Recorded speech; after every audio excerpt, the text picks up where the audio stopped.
एका हाताने देवाला नमस्कार का करू नये असं म्हटलं जातं. दशेंद्रियाचा नमस्कार महत्वाचा असतो, त्यामुळे पंचतत्वाचा नाही.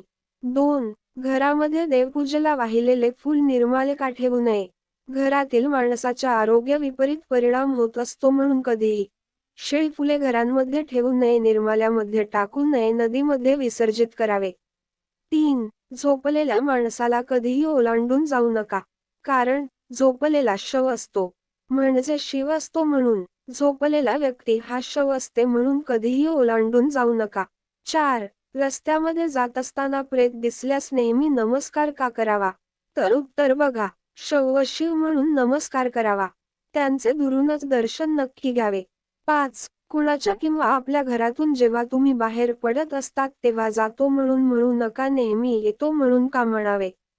तर पहायणे घडते, नाही तर कायमची जाणेच होते. म्हणजेच काय, तर आपण जेव्हा जातो म्हणतो तेव्हा नेहमी येतो म्हणून म्हणा. 6. दिवा कधीही हाताने विझवावा, तोंडाने का विझू नये.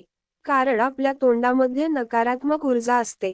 आपण देवाला कधीही उष्टी अन्न खायला देत नाही, तर मग तोंडाने दिवा कसे फुकणे, कसे योग्य होईल. म्हणून दिवा हाताने विझवला तरीही चालेल, पण तोंडाने कधीही विझवू नका.